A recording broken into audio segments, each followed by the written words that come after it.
The next video will be on Spider-Man Miles Morales and the side quest for that game before Spider-Man 2 comes out. So, be ready for that. And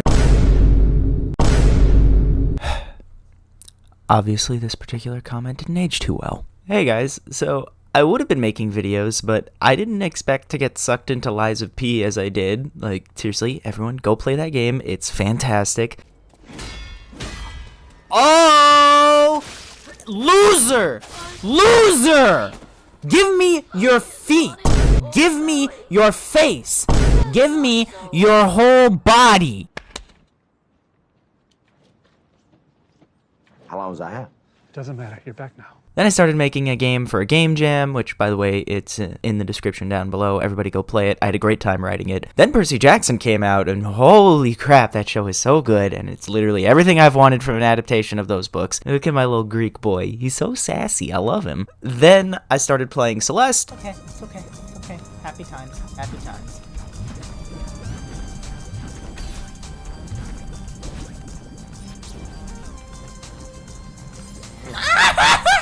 And Ori, which, oh man, I slept on those for a bit too long.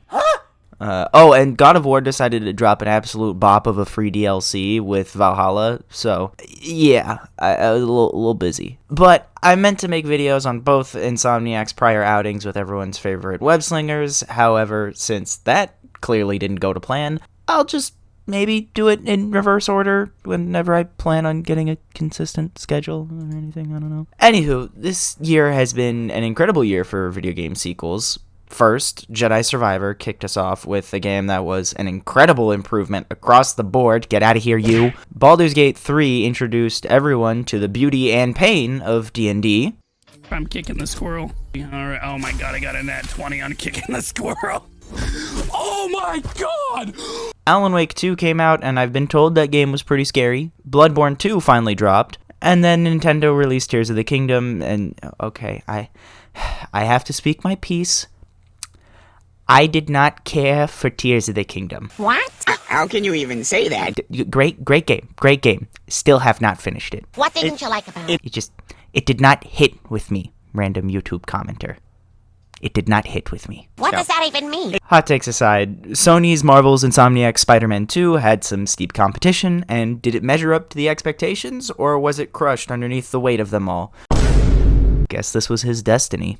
First things first, if you have not played Spider-Man 2 for yourself, go find the least shady scalper you can and get the PS5 so you can play this game for yourself and form your own opinion of it. Secondly, this is not a review of the game. This is a video made by a narrative designer with way too much time on his hands and too many thoughts in his head. Play the game yourself and come back for the discussion. I promise you'll have a good time with the game. And finally, before I crack on with the video, I just wanted to extend my sympathies to Insomniac Games for the really sucky situation they're in right now. Long story short of it, some Malaka hacker decided to hold Insomniac's future game plans and employee personal information ransom, along with a lot of past information. There was like 1 terabyte of internal data that was released. This is scummy, and if you see or hear anything about these leaks, please do not spread or click on any links to any of this information. Leaks like this set game devs back so much, and it trivializes the hard work that these very talented people put into working on these projects. Insomnia Games, I am so sorry that this happened to you. You don't deserve to have all this put out there.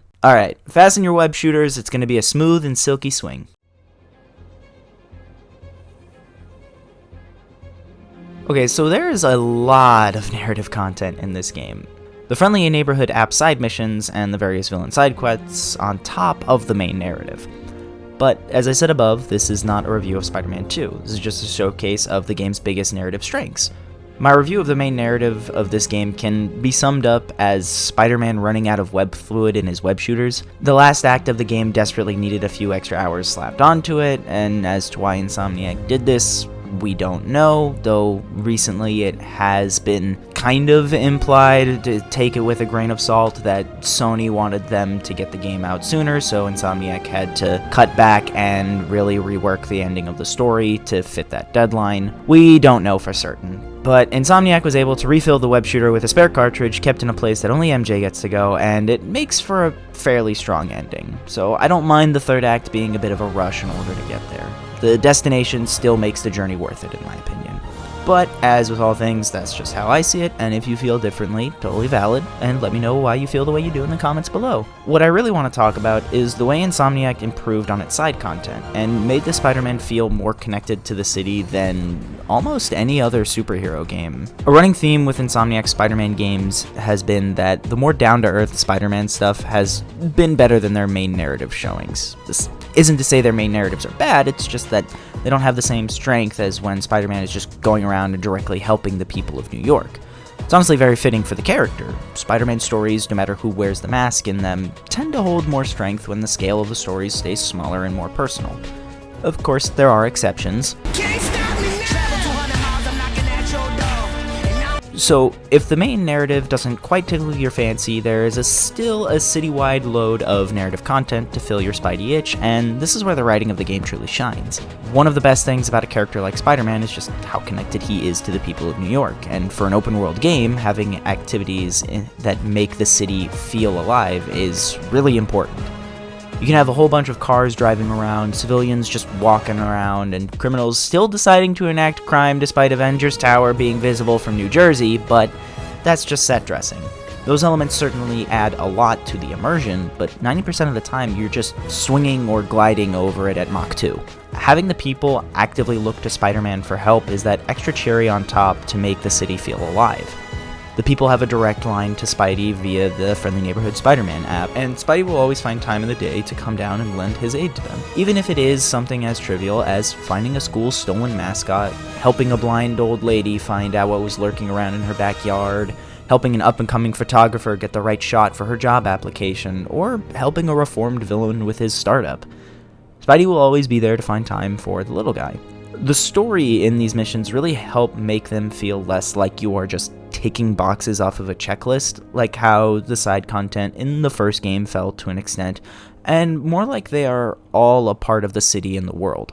A few highlights of these missions are the fireworks mission, where Spider-Man investigates a strain of poorly made fireworks after one of them puts a brother in the hospital. This story is bittersweet, as the only reason these two brothers are out here setting off fireworks is because they were doing it in their lost brother's memory. It's also very cool that you can see these fireworks from the sky when they pop up. That's how Insomniac guides the player to them, and it makes them feel more part of the city. The Monster in Queens is a fun romp where Spider-Man investigates the reports of a blind lady that something is lurking around, and it turns out to be a damaged Craven dog named Fido. It's been causing a ruckus, and so Genki reprograms Fido when we catch him with a bunch of domestic dog videos, and we return to the lady with a seeing eye dog to help her. You can pet the dog? Oh, game of the year. This has to be. Ooh. Graffiti is a mission that truly sold me on Haley and Miles as a couple. We actually get to play as Haley, and the entire mission is centered around her being an artist and her being deaf. The sound is gone, there's more visual indicators to guide us. It's a very immersive experience. We follow a string of graffiti to find an angry kid who's getting frustrated with their art, and we help them become more confident in their abilities. It's super charming and cute, and it's fun to see Spider-Man being an inspiration on the people for good deeds. You don't play as Spidey at all in this mission, and it kinda helps. Probably the most charming set of missions for me was this more down-to-earth set of missions in the Brooklyn Visions Academy. These are exclusive to Miles, and it's really nice to see these kids called directly for Miles' help.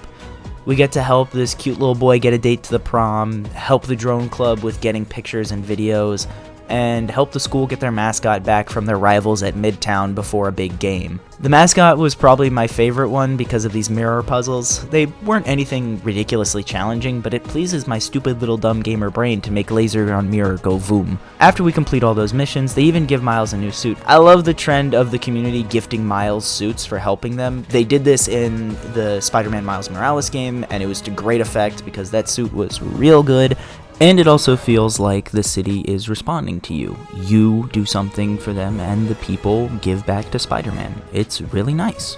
Along with the Friendly Neighborhood Spider-Man app, there's a handful of villain side missions that are super engaging.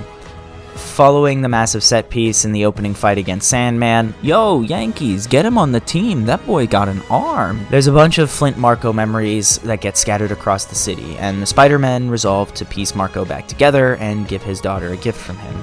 We find out that Marco had been reformed and retired for a long time.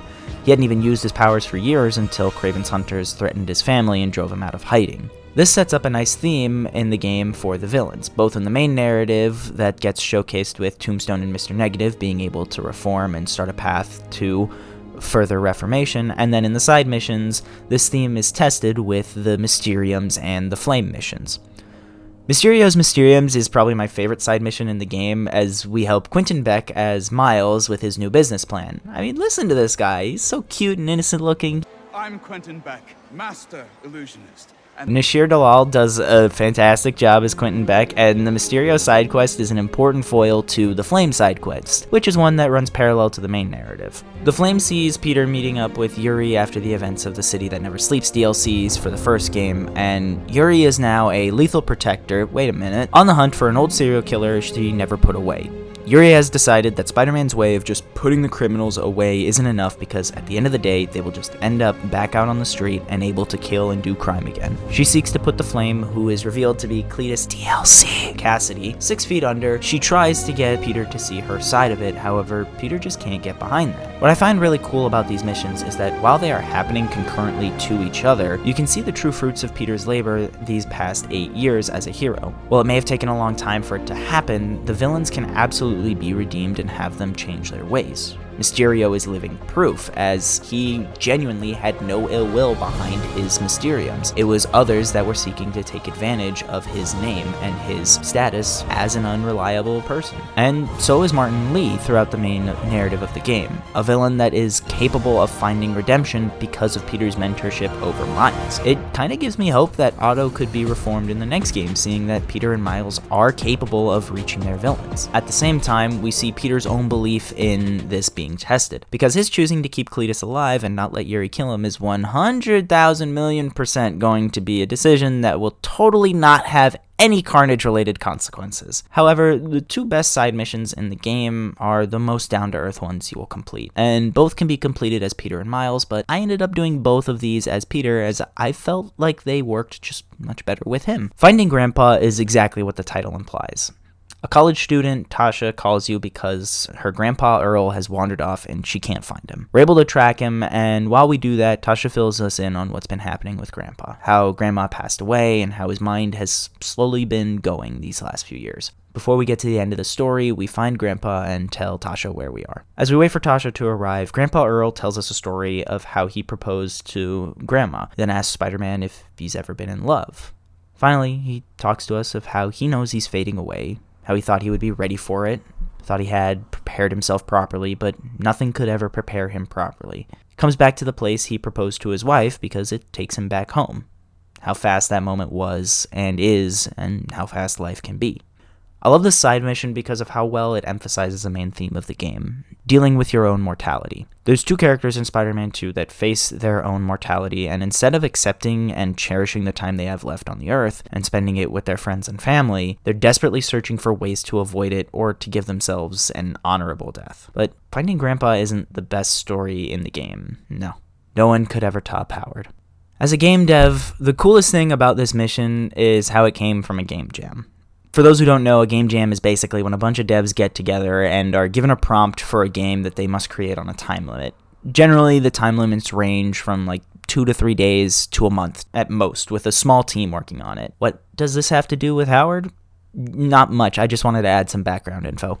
The Howard Friendly Neighborhood app mission becomes available about halfway through the game, after Peter has access to the symbiote, but before it makes him go all emo. I understand the placement of the side mission, as the content of the mission relates to the main theme of the game and is contextually very relevant. However, I chose to do this mission at the end of the game, after the credits have rolled on the main story. Spoilers for the very ending of the game, so please leave if you don't want those. Okay, still here? Cool. At the end of the main narrative, Peter decides to take a step back from being Spider-Man to allow himself a chance to breathe and focus on being Peter Parker for a bit, with Miles stepping up to cover things in his absence. It's a really nice ending for this version of Peter Parker, who has literally only slept once in the past 9 years of being Spider-Man. Damn, no wonder this dude went feral when MJ woke him up from his nap. And it really pays off the relationship Peter and Miles have. They fully trust and believe in each other, and as I said before, it's just a break, so Peter is there and ready to suit up should anything happen, or if you want to swing around as him. Why do I bring this up? Well, because Howard's mission is just the perfect ending to this game. For 2 games, Howard has been a highlight. His story with the pigeons in Spider-Man 1 is so heartwarmingly sad that it made chasing down those dumbass birds absolutely worth it, especially because Howard is trying to keep the family together after his wife, who loved the birds, passing. In Miles' solo game, Howard returns to ask us for help with a few more of his pigeons, and this time he helps us stop an attack on the Daily Bugle. While this mission can be played as either Peter or Miles, I think Howard's tale with Peter hits that's much harder because Peter is further along in life than Miles is. And considering what Peter just went through in the main narrative, Howard is the perfect person to bring things back into perspective. We sit down with Howard, taking in the sights and sounds of the river, and we just stare out into the water. A ferry crosses our view. Spidey asks if Howard and Pidgey are getting on it, but Howard says no. He did used to love the ferry, though. It always felt like he was sailing out on an adventure. He asks if we see the Yellow Skipper. It's a nice ride, and Howard wishes he could take it out for a spin to those 3 pillars in the river. They belong to smokestacks, and those smokestacks belong to a factory that Howard used to work in until he was laid off. Then he lost his wife, along with his way. He was lost for a long time until his birds taught him to fly again. Spidey wants to help Howard. I want to help Howard. Anything. But Howard isn't done yet. He asks us to spot Lady Liberty herself. And when we do, Howard whistles. Pidgey flies off and joins his flock in front of us. Howard tells us he's going on an adventure and he can't take his birds with him. He wants them to see the world, so he asks us if we can take them up north for him, somewhere peaceful. So, with Howard's blessing, we whistle for the pigeons and take them to freedom to the sound of Seabird by the Alessi Brothers, a song about longing for comfort, for home, and for one's roots. We could take them to Battery Park, but that's not really seeing the world that Howard wanted them to see. Maybe the Brooklyn Bridge will give us the clarity we need, especially when we get caught in a jet stream. Maybe we could bring them to the park in Queens, the one where Peter and Harry used to hang out. It's a nice place, full of warmth and fun, kids playing, friendships being forged. Yeah, that'll work nicely. We sail across the East River and right into a regatta. Pigeons have never seen this one before, and the boat race provides us with enough places to point launch to keep our momentum going, and it gives us more height to show off our web wings for Howard's pigeons. Oh yeah, they approve. We glide into Queens and the realization dawns on us. We won't be chasing down any more of Howard's pigeons. They'll all be in Queens now, living a happy, fun life. I'm gonna miss chasing down these little wings. The park is in sight and our phone rings. It's Howard. He asks us if we found a place for his babies. We have. A nice little spot we used to hang out with an old friend. Plenty of space for the whole family. Howard thanks us, and we tell him he can visit any time. After all, it's just a train ride away. He can be with Pidgey and the gang whenever he wants.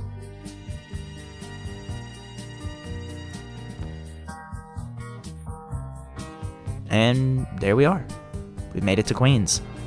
We're just gonna drop the birds off, leave Pidgey in charge, make sure he runs a tight ship because we don't want them terrorizing the citizens of Queens, and with Pidgey's solemn vow to keep them under control, we decide to head back to the city. We're gonna take the train this time though. Wrangling all those birds was tough work, even for Spider-Man, and we wanted to be rested and ready to give Howard a proper send-off on his grand adventure.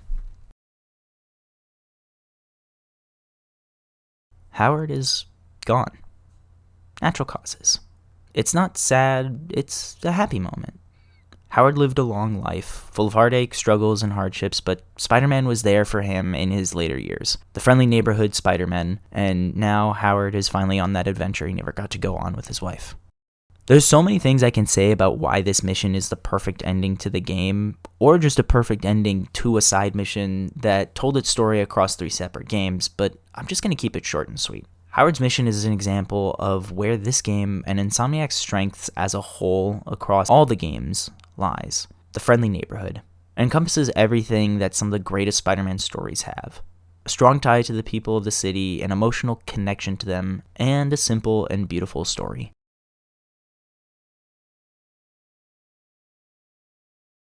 Hey y'all, so that took a lot longer than I